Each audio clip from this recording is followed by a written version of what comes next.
Hello everyone, আসসালামু আলাইকুম। শুভ সন্ধ্যা সবাইকে। সবাই কেমন আছেন? আলহামদুলিল্লাহ আমি ভালো আছি। আজকে আপনাদেরকে দেখাবো টসটসে মজাদার ভেজানো পিঠা। জানি না কে কিভাবে রান্না করেন বা কে কিভাবে বানান, এটা একদমই আমার নিজস্ব রেসিপি, বাট আমি এটুকুই বলতে পারি খেয়ে সবাই প্রশংসা করবে নিশ্চিত। ফার্স্ট টাইম আমি ভেজানো পিঠা বানিয়েছি, অনেক অনেক অনেক মজা হয়েছে। তাই তো আজকে আমি নিজস্ব রেসিপিটা আপনাদের সাথে শেয়ার করতে যাচ্ছি। আপনাদের যদি ভালো লাগে অবশ্যই অবশ্যই এভাবে একবার বানিয়ে দেখবেন।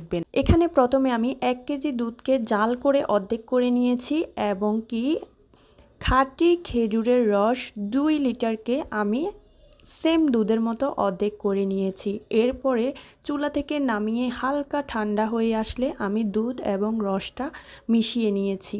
তারপর এখানে আমি আরও দিয়ে দিয়েছি আমাদের গ্রামের বাড়িতে যেটাকে বলে রাব বলি, আপনারা কি বলেন জানি না। আমি একটু কালারের জন্য আমি সেখান থেকে একটুখানি রাব দিয়ে দিয়েছি, আর দিয়ে দিচ্ছি একটা নারকেল এবং দিয়ে দিয়েছি পরিমাণ মতো চিনি এবং লবণ। এরপর সবগুলো উপকরণকে আবারও ভালো করে কয়েক বলকানি দিয়ে তারপর আবার নামিয়ে রেখেছি।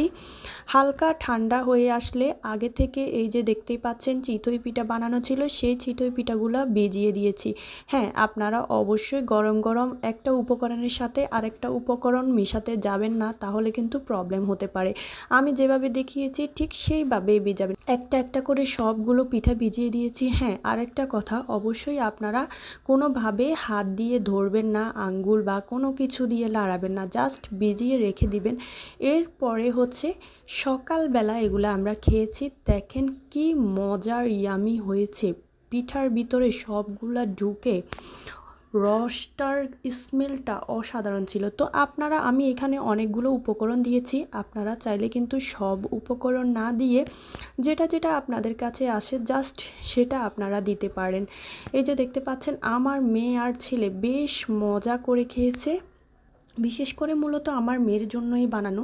আমি অতটা পছন্দ করি না, কিন্তু আমার মেয়ে অনেক অনেক পছন্দ করে। সে মাশাল্লাহ অনেক অনেক ভালো করে খেয়েছে এবং হ্যাপি হয়েছে।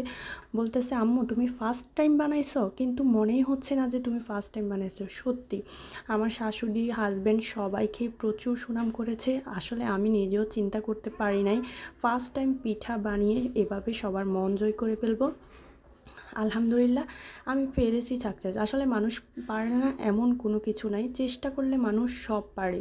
কেউ জন্ম থেকেই শিখে আসে না, চেষ্টা করলে আপনারা অবশ্যই পারবেন। অনেকে বলে যে আমি পারি না, আমি বলবো পারি না বলতে কোনো কিছু নেই, অবশ্যই ট্রাই করলে পারবেন। তো কেমন লাগলো আমার ভিডিওটি? পুরো ভিডিও যারা দেখেছেন তাদেরকে অসংখ্য অসংখ্য ধন্যবাদ। আল্লাহ হাফেজ, ভালো থাকবেন, সুস্থ থাকবেন এবং ভালো লাগলে অবশ্যই পরবর্তী ভিডিও দেখার জন্য সাথে থাকবেন।